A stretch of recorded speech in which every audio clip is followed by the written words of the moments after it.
नमस्कार दोस्तों, मुख्य समाचार चैनल में आपका बहुत बहुत स्वागत है। दोस्तों, समय खराब न करते हुए आज की दिन भर की तमाम खबरों का जायजा ले लेते हैं। लेकिन उससे पहले दोस्तों, अगर आप इस चैनल पर नए हैं तो कृपया इस चैनल को सब्सक्राइब जरूर कर ले, ताकि दिन भर की तमाम खबरें आप तक पहुंचे, वो भी सबसे पहले।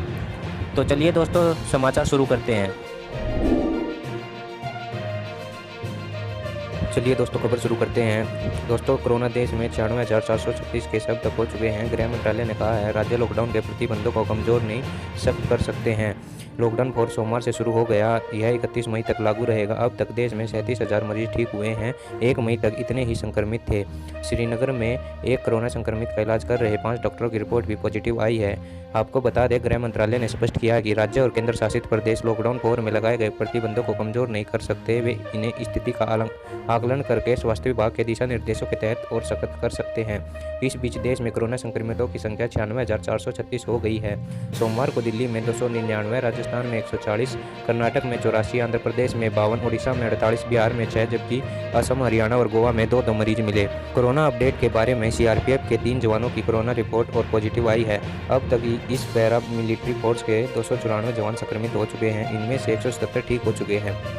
पश्चिम बंगाल की मुख्यमंत्री ममता बनर्जी ने कहा है कि वे दूसरे प्रदेशों में फंसे राज्य के श्रमिकों को लाने के लिए कुछ दिनों में 115 ट्रेनों का इंतजाम करने पर विचार कर रही है।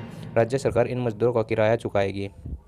वहीं श्रीनगर में 5 डॉक्टर कोरोना पॉजिटिव पाए गए हैं। वे एक ही संक्रमित का इलाज कर रहे थे। अगली खबर की बात करें तो दोस्तों, सीबीएसई ने 10वीं और 12वीं बोर्ड का नया टाइम टेबल जारी किया है। 1 से 15 जुलाई के बीच परीक्षा के लिए 12 पॉइंट्स की गाइडलाइन भी जारी की है। बोर्ड ने साफ किया कि 83 विषयों में से 29 विषयों की ही परीक्षाएं होगी। ये वही विषय होंगे जो अगली कक्षा में जाने के लिए जरूरी है। उत्तर पूर्व दिल्ली के स्टूडेंट को छोड़कर देश में अब 10वीं के छात्रों के लिए कोई परीक्षा नहीं कराई जाएगी। आपको बता दें, लॉकडाउन की वजह से टाली गई सीबीएसई की 10वीं और 12वीं की बची विषयों की परीक्षा की डेटशीट जारी कर दी गई है। केंद्रीय मानव संसाधन विकास मंत्री रमेश पोखरियाल निशंक ने ट्वीट कर यह जानकारी दी है। बोर्ड यह पहले ही बता चुका है कि अब बाकी बचे सभी 83 विषयों की नहीं, बल्कि सिर्फ 29 विषयों की ही परीक्षा होगी। बोर्ड ने जो 12 पॉइंट जारी किए हैं, आपको बता दें, नंबर 1 पर सभी स्टूडेंट को एक ट्रांसपेरेंट बोतल में अपना हैंड सैनिटाइजर खुद लाना होगा। नंबर 2, सभी स्टूडेंट अपनी नाक और मुंह को कपड़े या मास्क से अच्छी तरह कवर करेंगे। नंबर 3, सभी स्टूडेंट को शारीरिक दूरी के नियमों का पालन करना होगा। नंबर 4, संक्रमण को फैलने से रोकने के लिए पेरेंट्स अपने बच्चों को जरूरी सावधानियों के बारे में बताएंगे। नंबर 5, पेरेंट्स यह सुनिश्चित करें कि उनका बच्चा बीमार तो नहीं है। नंबर 6, परीक्षा देते समय सभी स्टूडेंट को जारी किए गए नियमों का सख्ती से पालन करना होगा। नंबर 7, स्टूडेंट को एडमिट कार्ड में दिए गए सभी नियमों का पालन करना होगा। नंबर 8, परीक्षा की समयावधि डेटशीट और एडमिट कार्ड में दी गई होगी। नंबर 9, आंसर शीट सुबह 10 बजे से 10:15 बजे के बीच ही वितरित की जाएगी।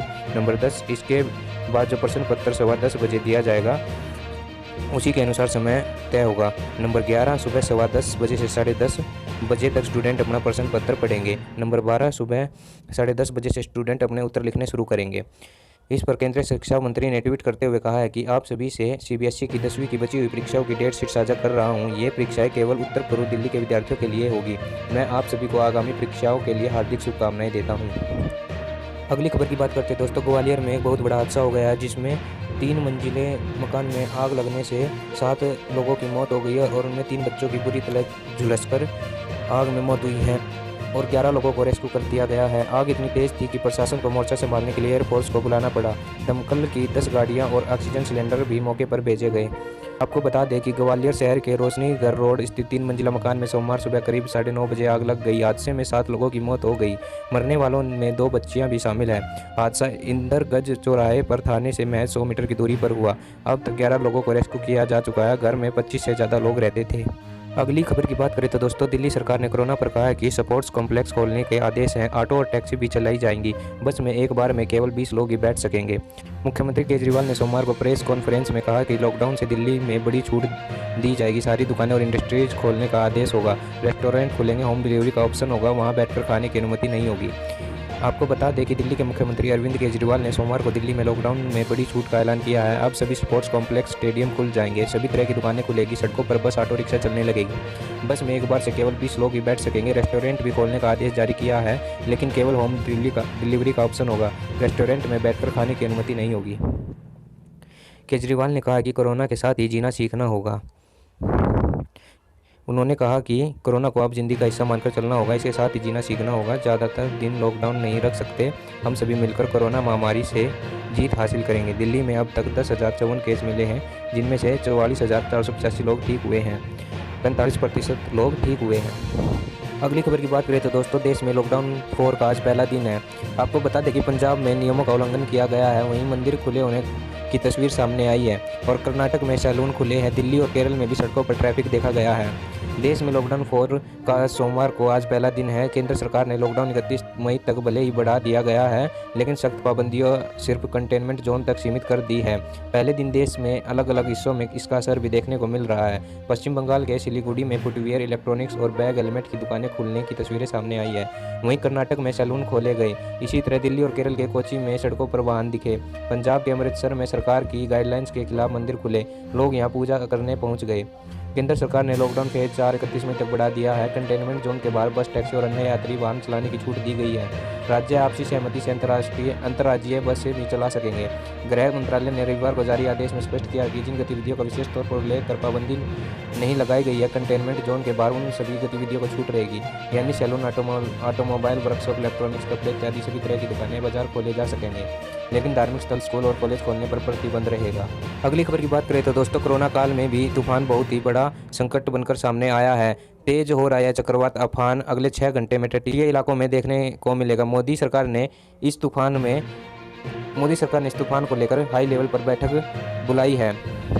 मौसम विभाग ने कहा पिछले 6 घंटों में अम्फान उत्तर पूर्व की ओर तेजी से बढ़ रहा है। उड़ीसा और पश्चिम बंगाल के कुछ तटीय इलाकों में 130 किलोमीटर की रफ्तार से हवाएं चलेगी। भारी बारिश की चेतावनी भी दी है। कोरोना काल के बीच बंगाल की खाड़ी में उठा चक्रवाती तूफान अम्फान अब तेज हो गया है।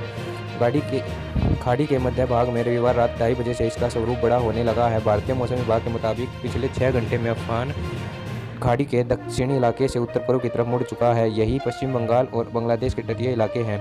20 मई की दोपहर तक यह तूफान पश्चिम बंगाल के दीघा और बांग्लादेश के हटिया द्वीप के पास टकरा सकता है। इस दौरान इसकी रफ्तार 870 किलोमीटर प्रति घंटे होने का अनुमान है। चक्रवात के असर से उड़ीसा और पश्चिम बंगाल के तटीय क्षेत्रों में तेज हवाएं चलने और भारी बारिश होने की आशंका है।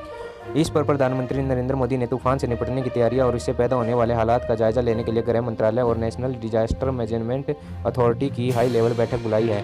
यह बैठक शाम 4 बजे शुरू हुई। इसमें प्रधानमंत्री को चक्रवात से बचाव के लिए उठाए जा रहे कदमों के बारे में जानकारी दी गई। बैठक में गृह मंत्री अमित शाह और NDMA के अधिकारी मौजूद थे। अगली खबर की बात करते हैं दोस्तों, यूपी में श्रमिकों पर सियासत देने के लिए प्रियंका गांधी ने कहा है कि 1000 बस चलाने की पेशकश जारी करें। योगी सरकार ने इसको स्वीकार कर लिया है। आपको बता दें कि लॉकडाउन के बीच गैर राज्यों से पलायन कर लौट रहे प्रवासी श्रमिकों के लिए कांग्रेस महासचिव प्रियंका गांधी द्वारा 1000 बस चलाने की पेशकश को योगी सरकार ने स्वीकार कर लिया है।